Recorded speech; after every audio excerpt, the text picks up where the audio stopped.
kid who's applied to 200 different jobs and has gotten 0 replies yet. It studied responses from hiring managers, and 74% of them say Gen Z is the most challenging generation to work with. 6 out of 10 employers admitted they let go of a recent graduate within the first year. And the reasons? Frequent job hopping, a sense of entitlement, and of course the buzzwords unprofessional, unmotivated, and bad at teamwork and communication skills. On the morning of April 1st, 2026, at exactly 6 a.m. Eastern Time, approximately 30,000 people picked up their phones and read the same email. No prior warning. No meeting request. No quiet conversation with a manager. Just a single message landing in inboxes across the United States, India, and other countries at the same moment, telling 30,000 employees of Oracle, one of the largest technology companies in the world, that today was their last working day. The email was 11 sentences long. It thanked employees for their dedication. It told them to sign termination paperwork through DocuSign to receive their severance. And then it told them something that made thousands of people stop cold. Access to your computer, email, voicemail, and files will be deactivated soon, and you will be unable to log into your computer. By the time most of them reached that line, it had already happened. The laptop on the desk was locked. The calendar was gone. The Slack was dark. 11 sentences. And a decade of someone's career was over before they had finished their first cup of coffee. Screenshots of the email spread across Reddit and the professional forum blind within hours.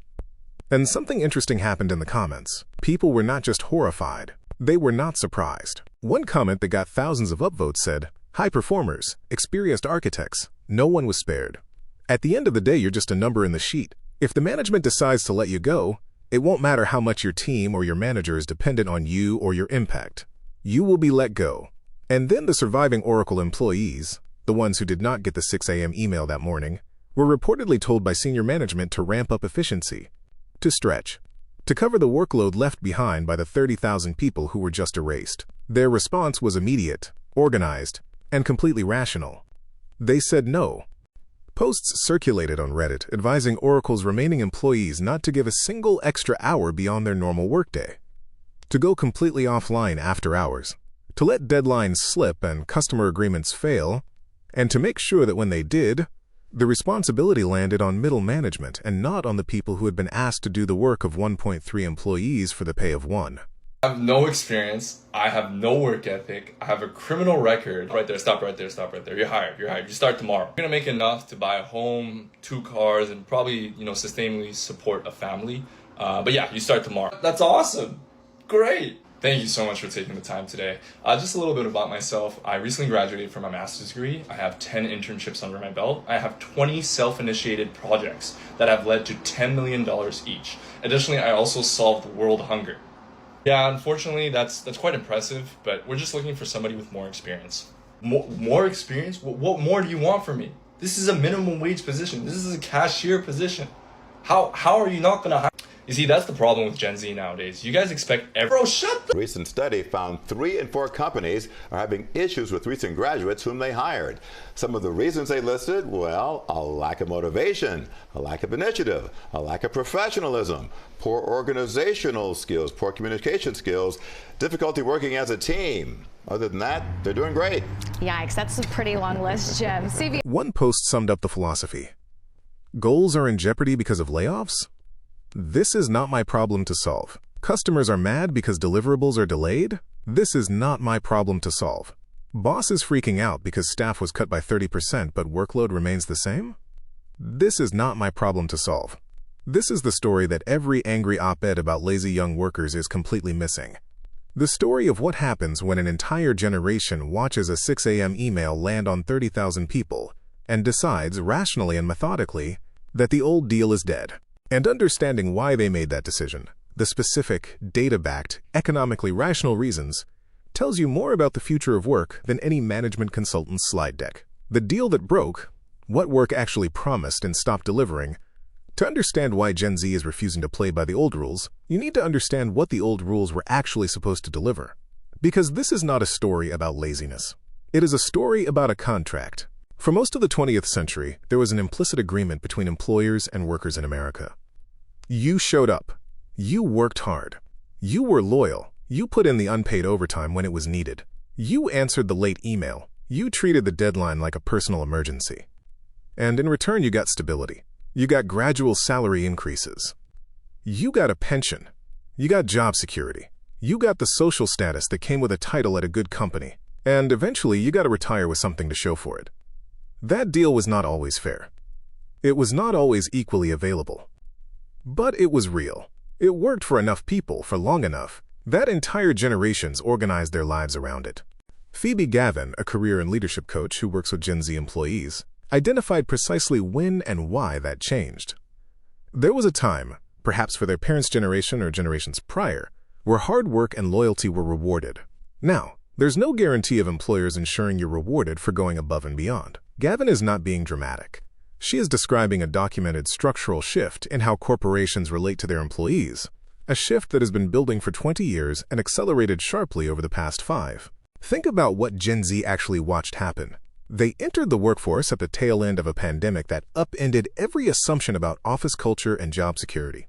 They watched the tech industry hire aggressively in 2021 and 2022, and then spent 2023, 2024, and 2025 watching it lay off those same workers in waves. Workers who had done everything right, who had the prestigious company names on their resumes, who had the AI skills, who had the performance reviews. Then they watched Oracle send a 6 a.m. email to 30,000 people on April 1st. And the Oracle cuts were not because the company was struggling. Oracle posted a 95% increase in net income last quarter, reaching $6.1 billion in profit. The layoffs were to free up cash to fund AI data centers. Analysts estimated the cuts would generate between $8 and $10 billion in additional cash flow. The 30,000 people were not a response to failure. They were the currency used to fund the next growth bet. Lauren Giles, a 26-year-old who works in commerce writing and social media management, described what this context does to a young worker's psychology. When she entered the workforce in 2022, she treated every workplace emergency as a genuine emergency, pivoting on projects last minute, absorbing doubled workloads when layoffs hit. Then she developed a stress rash on her skin. That's when I was like, yeah, I'm not going to do this anymore. Her mother told her something she carried forward. At the end of the day, if you pass away, they're just going to post your position and talk about how nice you were. That is not nihilism. That is a rational update based on observable evidence about how the employment relationship actually works in 2026. 0. The number that explains everything. Here is a number that should be on the front page of every business publication right now and is not receiving nearly the attention it deserves. In March 2026, Federal Reserve Chair Jerome Powell stood at a press conference and said something that economists described as historically unprecedented. He said that if you adjust recent job creation data for what the Fed's own staff believes is an overcounting in the official figures, there is effectively zero net job creation in the private sector. Not low job creation, not below-trend job creation, 0. Powell added that this was related to the U.S. economy dealing with, in his words, very, very low, non-existent, really, growth in the labor force, which, of course, we've never had in our history. The reactions on Reddit when this statement circulated were a window into how the people actually living through this economy are processing it. So we've got zero net job creation, rising prices, stagnant wages, and they're telling Gen Z they just don't want to work hard enough. The quiet part said out loud. Job creation is near zero, and the Fed chair is basically admitting it on camera. They wonder why young people are disengaged. You're telling them to hustle harder for jobs that aren't being created in an economy designed to extract from them. These are not the comments of people who are lazy. They are the comments of people who are paying attention to the actual data. Powell's statement was not just about the Iran war's effect on hiring prospects, which he also addressed. He specifically linked the zero job creation figure to a structural collapse in labor force growth caused by lower immigration. Between 2014 and 2024, the U.S. labor force grew by more than 1.3 million workers per year, with more than half of that growth driven by immigrant workers. Then immigration policy shifted sharply. The Bureau of Labor Statistics reported a drop of nearly 600,000 foreign-born workers since the start of the Trump administration. That is not 1.3 million new workers arriving. That is 600,000 fewer workers. The net swing is almost 2 million people who were supposed to be in the labor force but are not. And American-born workers have not filled that gap. The labor force participation rate for U.S.-born workers actually fell over the same period. The unemployment rate for U.S.-born workers rose from 4.4% to 4.7%. No labor shortage has triggered a wage boom for native workers because the jobs being vacated were not the high-paying, high-competition roles. They were the jobs that quietly keep the economy's back end running. The March 2026 jobs report, which the Trump administration celebrated as blowing past expectations with 178,000 jobs added, carried a critical footnote that the press release did not mention. The drop in unemployment was driven by workers leaving the labor force entirely, not by them finding jobs. The share of Americans actively working or looking for work fell to its lowest level since 2021, the depths of the pandemic. Nicole Bachot, a labor economist at ZipRecruiter, translated what is coming next with precision. We're converging on a point where soon workers are going to feel like they have less money at the end of the day because wage growth is just not going to be able to keep pace as businesses are cutting back. Wage growth in March was 3.5% annually. Inflation is still running above that in many categories that matter to households. The gap between wages and prices is narrowing, moving toward a crossover point where the average worker's real purchasing power starts shrinking again. After years of inflation, after years of depleted savings, after years of rising debt, this is the economic environment that Gen Z is being asked to commit their lives to, not the economy of their parents' early careers. The economy of right now. The tech recession nobody is naming correctly. Casey Engler spent more than a decade in tech. He thought he knew how layoffs worked. He had seen them before, had mentally prepared for them, had built the kind of career resume that was supposed to provide a buffer. Then Microsoft cut his job in July 2025. The first thing that went through my mind was this intense feeling of being freaked out and sad. It was like, what are you going to do now that you're in the same boat as everyone else? The phrase that should stay with you is everyone else. Not some of your peers. Not the unlucky ones. Everyone else. Because that is what the tech job market has become in 2025 and 2026. A market where the experience and credentials that were supposed to protect you no longer do. The unemployment rate for tech jobs has been steadily climbing since May 2025, reaching 4% in November, the highest in years. Between October and November 2025 alone, the number of technology workers across industries fell by 134,000. Tech job postings dropped by more than 31,800 in the same month. Technology companies announced more than 141,000 job cuts in 2025, a 17% increase from the year before.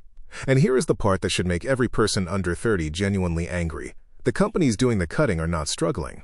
They are thriving. Alphabet, Google's parent company, crossed $100 billion in quarterly revenue. Nvidia hit a $5 trillion market capitalization. Amazon, Meta, and Microsoft announced plans to invest up to $375 billion in AI infrastructure in 2025 alone. These are not companies cutting workers because they are running out of money. They are cutting workers because they have decided that the same revenue can be generated with fewer people. Productivity per employee at big tech companies is running 30% above the normal 10-year trend, according to one analyst's calculations. Mark Zandi, Moody's chief economist, put it with the kind of bluntness that economists rarely use publicly. For the longest time, tech was the tailwind to jobs and the broader job market. That tailwind has now turned into a headwind, and that headwind feels like it may just blow harder going forward. And then he said the sentence that the job market needs tattooed on its front door. If you have AI skills, there seems to be jobs. But if you don't, I think it's going to feel like you've been hit by a dump truck. Kyle Zhang, a former Microsoft product manager in the Bay Area, had watched the layoff pattern repeat so many times that his emotional response to his own termination was relief. I was a little relieved. I thought, if I survive this layoff, there's going to be more coming. I don't want to live in fear. That sentence is one of the most economically significant things I have read in recent coverage of the labor market. A talented, experienced tech worker, someone who would have been considered a high-value asset in 2020 or 2021, describes surviving a layoff not as safety, but as the beginning of the next round of anxiety. John Clark, who had spent nearly 3 decades in the tech industry, was laid off from Microsoft for the second time in 2025. He got the news while on vacation with his wife and grandkids.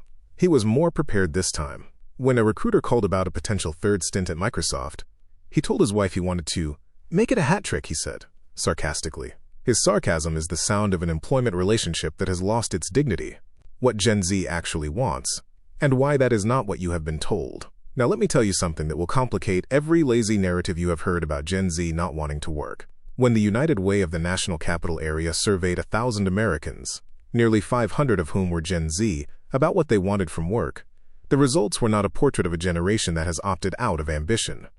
Salary and benefits motivated 86% of Gen Z respondents. That was the number one motivator. Not purpose, not flexibility, not social justice, pay. Work-life balance was second at 72%. Career advancement opportunities were third at 46%. This is not a generation that has decided work does not matter.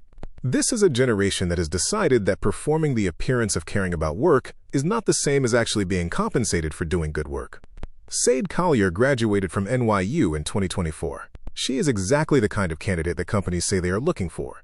Educated, motivated, with clearly developed values. When she looks for jobs, she finds openings that match her experience. Then she digs into who funds the company. Then she digs into the company's actual conduct, not just its stated values. And she finds a problem. A lot of places that you would think would be kind of safe, that have spoken out in some ways, it's like, another way, they're unethical. It's really hard to have to keep Xing jobs because so many places feel unethical or seem unethical. More than half of Gen Z, 53%, would reject a job if the employer's mission did not align with their socio-political values. That is higher than any other generation. But here is the number that most commentary misses. 45% of Gen Y, 42% of millennials, and 34% of baby boomers said the same. The gap between generations is real, but this is not a uniquely Gen Z phenomenon. It is a generational escalation of something that has been building across the workforce for decades. And Collier acknowledges the bind clearly. She watches her peers go on LinkedIn and half-jokingly scoff at where others are working. And then she acknowledges the other half of the sentence. The market is just so dire that people are kind of willing to take what they could get. That is not laziness. That is someone holding the tension between principle and economic survival, and being honest about how much the economic pressure is winning. The values question matters for a different reason than most coverage suggests. Gen Z is not refusing to work because they are idealistic dreamers who do not understand how the world works. They are refusing to perform false loyalty to companies that they have watched fire 30,000 people over email at 6 a.m. on April Fool's Day. They are making the exact calculation that every Oracle employee made when they were told to stretch after the cuts. Why should I give extra when the company has demonstrated it will discard me the moment the spreadsheet requires it? The emergency that wasn't, and the generation that stopped pretending. Shanice Leday was 26 years old when she started her first job in marketing and advertising. She wanted to do well. She dropped everything when her manager said something was urgent. She worked evenings to hit deadlines. She absorbed the chaos, because that is what she had been told success required. And then she ran a calculation. It's not like I'm going to get promoted overnight for basically dropping everything in my life. So she stopped working. Stopped performing urgency that was not hers to perform. She started working with her manager to actually triage priorities. To have a real conversation about what genuinely mattered versus what felt like an emergency because someone had not planned well enough in advance. This is the behavior that gets labeled as Gen Z not wanting to work. What it actually is, a generation that has run a cost-benefit analysis on the performance of busyness and found that the costs are real and the benefits are largely fictional. Katrina Birch, a professor of psychological sciences at Western Kentucky University, identified the cultural shift precisely. For most of recent American corporate history, the willingness to let work invade every part of your life was treated as evidence of commitment and worth. The pandemic broke that assumption. I don't need to wear busyness as a badge of honor, Birch noted, became a genuine cultural permission slip that millions of workers took up and have not put back down. Erica Marison, 29, works in lifestyle and fashion journalism. She lost someone in her personal life shortly before the pandemic, and then navigated the sweeping grief of those early months. The combination changed how she evaluates urgency permanently. What are the things in my life that I would consider an emergency? What are the things in my life that are most important? When she sees a meme that says it's PR, not the ER, she does not laugh at it as a joke. She uses it as a genuine reorientation tool. A reminder that the adrenaline response her nervous system is trained to produce for a missed marketing deadline is being triggered by something that does not actually warrant it. The Oracle story lands exactly here. The survivors were told to stretch, to treat the 30,000-person gap in the team as their emergency to solve. And the response, documented in the Reddit threads spreading through professional networks, was a collective and coordinated no. One post that circulated widely was written by someone who described surviving multiple rounds of layoffs at multiple companies. Their advice to Oracle employees was written with the specificity of someone who has been through this before. I have survived multiple rounds of layoffs at several companies. If you are new to this, here is your mantra. This is not my problem to solve. Now I want to ask the question that actually matters to anyone under 35 listening to this. Is the refusal working? Is the generation that is setting boundaries, refusing fake emergencies, and declining corporate jobs that fail their values check actually coming out ahead financially? Or are they paying a hidden price that does not show up until 10 years down the road? The answer is complicated, and the complication tells you everything about the moment we are actually in. The Reddit debate that corporate culture does not want to have. A thread appeared on a large jobs forum recently with a title that was designed to provoke, "I genuinely don't understand why Gen Z is getting so much hate." The comments that followed were not a defense of laziness. They were a meticulous inventory of what the employment relationship has actually become. And they deserve space here, because they represent something that polished corporate commentary consistently sanitizes: what the other side of the hiring table actually looks like from ground level.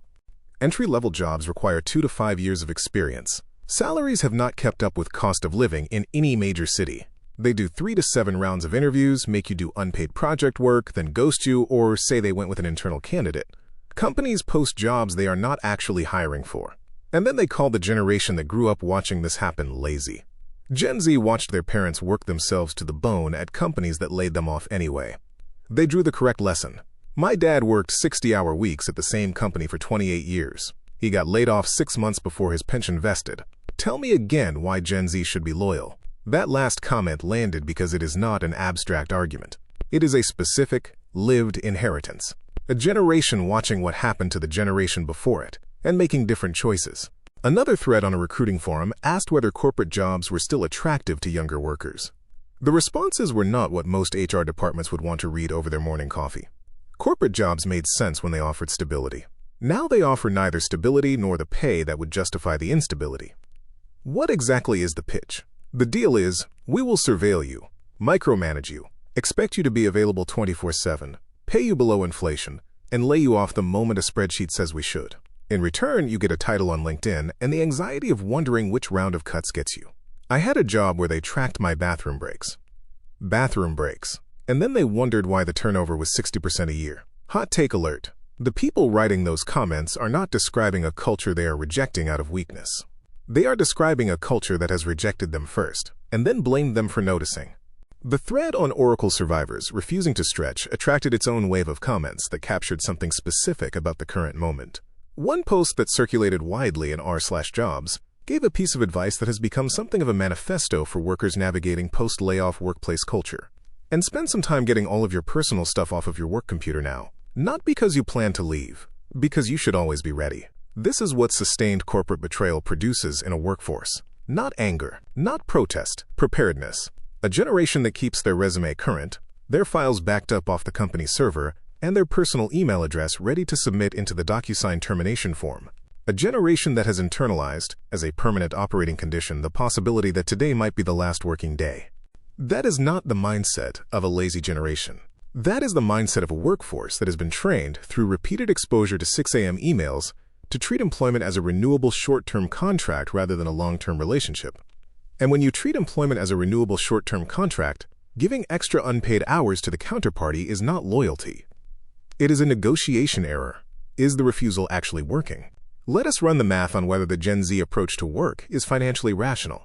Because this is ultimately a question about outcomes, not values. The traditional model of career building looked like this.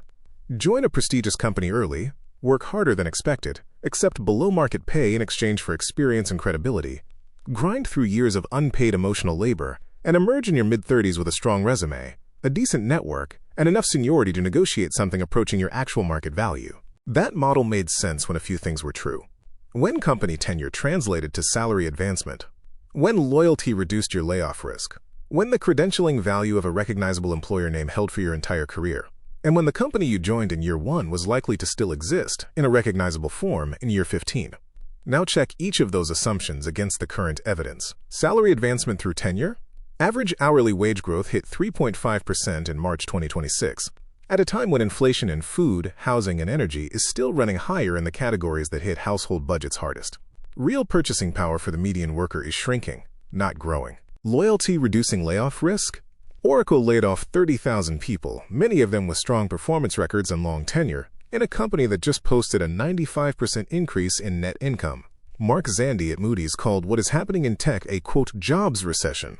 Kyle Zhang, the Microsoft product manager who described relief at being let go, worked there for 3 years and watched cuts come every few months like a recurring calendar appointment. Credentialing value holding for your career?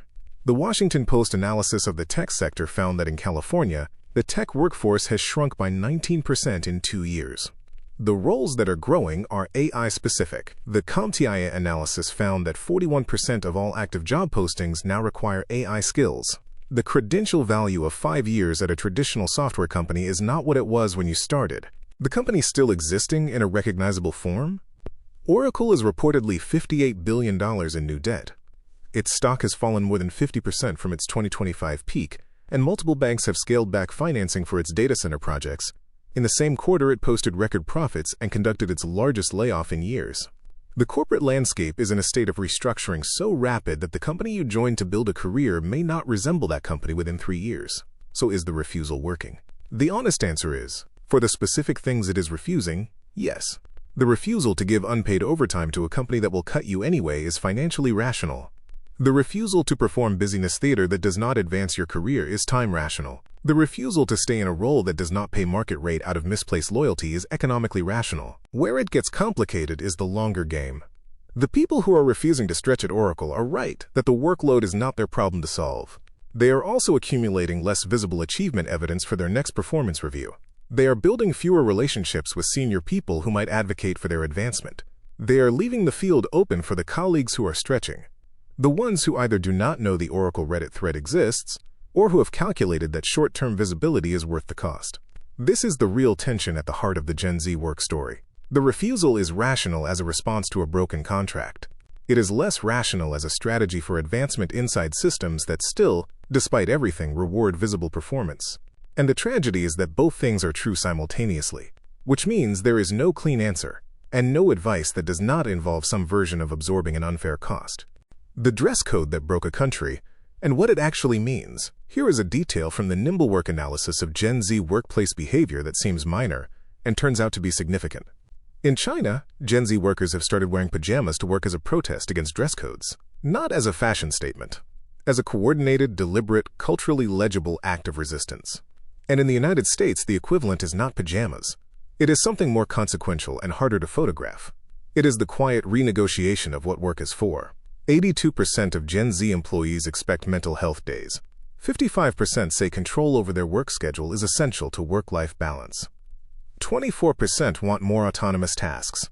25% want stronger bonds with their colleagues, a higher percentage than any other generation. That last number is the one that always gets left out of the lazy Gen Z narrative. A quarter of Gen Z workers are actively trying to build better relationships with the people they work with. They are not disengaged. They are disengaged from the performance of disengaged commitment. That is a very different thing. Naya West Bay, Executive Director of the National Collaborative for Transformative Youth Policy, made the point that gets to the cultural root of this.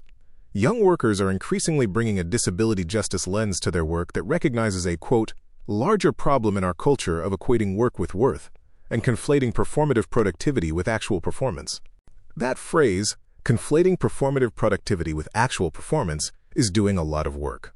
Because the corporate world has, for decades, used busyness as a proxy for output. The person who stays until 9 p.m. is seen as more committed than the person who leaves at 5 p.m. having done the same amount of actual work. The person who responds to emails at midnight is seen as more dedicated than the person who is offline and answers first thing in the morning. Gen Z grew up with smartphones, and therefore grew up watching the entire performance unfold in real time. They watched people respond to midnight messages not because it was necessary, but because they were afraid of appearing insufficiently committed. They watched meetings get called for things that could have been an email, because the meeting was less about the content than about performing being in the room. They watched culture decks describe companies as families while those same companies conducted annual rounds of layoffs. And they made a reasonable assessment. The performance and the substance had been decoupled. The people performing hardest were not necessarily doing the best work. They were managing optics.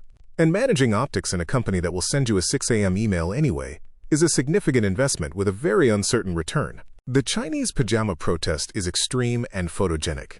The American version is quieter and more pervasive. It is Chinese Day realizing she will not be promoted overnight for dropping everything. It is Lauren Giles developing a stress rash and deciding to stop. It is Erica Marison asking which things in her life actually qualify as emergencies. And it is 30,000 Oracle survivors collectively deciding that the workload created by 30,000 layoffs is management's problem to solve, not theirs. The corporate response and why it is making everything worse. So what are the companies doing in response? What is the corporate world strategy for managing a generation that has looked at the 6 a.m. email, read the Oracle Reddit threads, absorbed the zero-net job creation data, and decided that performing false loyalty is a bad trade? The answer broadly is more surveillance, more return-to-office mandates, and more AI. Let us take those in order, because each one is making the underlying problem worse in a different way. Surveillance. The Oracle layoff story included a detail that received relatively little coverage but tells you everything about where corporate culture is heading. Reports on Reddit noted that monitoring software had recently been installed on company-issued laptops before the layoffs, software capable of tracking activity, with instructions not to copy files or code before returning devices. The company was monitoring whether employees were complying with data security protocols in the moments leading up to their own terminations. And Oracle is not unusual here. Employee monitoring software sales have grown dramatically over the past 4 years. Key logging, screenshot capture, time on application tracking, even attention monitoring through webcam. These tools are being adopted by companies who frame them as productivity measurement and employees' experience as distrust made visible. The research on what surveillance does to employee motivation is consistent and unflattering to the companies deploying it. Monitored employees do not work harder. They work more carefully to appear to be working. They game the metrics. They keep applications visible on screen. They click frequently. They perform the behaviors that the surveillance system registers as productive. And they resent it, deeply, quietly, and with the specific resentment of someone who has been told they are not trusted. Hot take alert. The company that installs monitoring software to verify that employees are working is the company that has already lost. It has chosen the performance of productivity over actual productivity, which is precisely the failure mode it is trying to prevent. Return to office mandates. The push to get workers back into physical offices, which accelerated through 2024 and 2025 at major corporations, is being driven, according to the executives implementing it, by culture, collaboration, and productivity. According to the employees subject to it, it is being driven by a desire to make remote workers uncomfortable enough to voluntarily quit, reducing headcount without triggering formal layoff costs. Whether that cynical interpretation is accurate does not actually matter for our purposes. What matters is that it is widely believed by the workforce being subjected to the mandates, and that belief shapes behavior. When workers believe their employer is using office attendance as an exit mechanism, they respond by either leaving voluntarily, which achieves the employer's goal, or by returning to the office while doing exactly what they were doing remotely, now with a 2-hour commute added to their day, which does not achieve anyone's goal and actively degrades the quality of their lives. They want us back in the office to manage performance by visibility, one comment on the recruiting forum thread read, which tells you everything about how they think performance works and why nothing is going to get better. More AI. This is the response that is structurally most significant and most underreported in the context of the Gen Z work discussion. CompTIA's data showed that 41% of all active job postings in late 2025 required AI skills. Companies are not just cutting workers and deploying AI instead. They are restructuring what remaining jobs look like toward roles that supervise, interrogate, and govern AI output rather than producing output directly. This has two effects that pull in opposite directions. For the Gen Z workers who develop genuine AI fluency, not passive AI use, but the ability to direct and evaluate AI systems, the employment picture is meaningfully better than for those who do not. For the workers who cannot or do not make that transition, the floor of accessible employment is dropping in real time. And the corporate response to General Z's refusal to perform false loyalty is, in a deeply ironic twist, accelerating the deployment of the technology that will make large parts of the workforce disposable, which makes the workforce less loyal still, which accelerates the deployment of AI further. It is a loop, and nobody in a position to break it seems particularly motivated to do so. The systemic cost. What happens when an economy runs on disengaged workers? Here is the question that nobody in the management literature wants to engage with, because the honest answer implicates the people writing the management literature. What does an economy actually look like when a significant portion of its workforce has rationally concluded that overperforming is a bad trade? When the people who are supposed to be doing the extra things, the things that make companies genuinely better rather than merely functional, have decided to calibrate their effort to the commitment the company has demonstrated it is willing to make in return? The answer is, it looks like the March 2026 jobs report. The headline number was 178,000 jobs added, which blew past expectations. But underneath that number, average monthly job creation over the past year is around 20,000, the lowest level in years. The unemployment drop was driven by workers leaving the labor force, not finding jobs. Wage growth is converging toward inflation. The share of Americans actively working or looking for work fell to its lowest level since 2021. And Jerome Powell at the Federal Reserve noted something that should be the context for every conversation about General Z's work ethic. So far, the labor market has avoided widespread layoffs. Sharply reduced immigration and a flood of baby boomer retirements means that the economy hardly needs to create any jobs to keep the unemployment rate steady. Read that sentence carefully. The unemployment rate is staying relatively stable not because the economy is strong, but because the workforce is shrinking. Baby boomers are retiring. Immigration has dropped sharply. The denominator is falling. When the denominator falls, the rate can look healthy even when the underlying job creation is effectively zero. Mark Enrico Moretti, an economics professor at UC Berkeley, described the tech sector as undergoing, quote, some of the most profound changes it has seen in 20 years because of AI and the fallout from the pandemic. And he added the sentence that should accompany every piece of coverage about young people not wanting to work. Whether the number of tech jobs created by AI will be as many as those lost is still unclear. That uncertainty is not a minor qualification. It is the central economic fact of this moment. Nobody, not the Fed, not the tech companies, not the economists, knows whether the AI transformation of the labor market creates net new employment over the next decade or produces a structural, permanent reduction in the number of people needed to run the economy. We are making enormous policy decisions, corporate restructuring decisions, and individual career decisions in the middle of that uncertainty. And Gen Z is being asked to commit their formative working years to a system that cannot tell them what the system will look like when they reach their peak earning potential. The Oracle survivors' refusal to stretch is rational in that context. It is not just a response to one bad corporate decision. It is a response to a structural reality. In a labor market where your job may not exist in its current form in 5 years, where loyalty is not reciprocated, where performance reviews do not guarantee employment security, the most economically rational approach is to treat each employer as a counterparty in a contract rather than as a partner in a shared project. What that approach costs the economy in aggregate, in innovation, in institutional knowledge, in the kind of discretionary effort that makes organizations meaningfully better rather than merely operational, is something,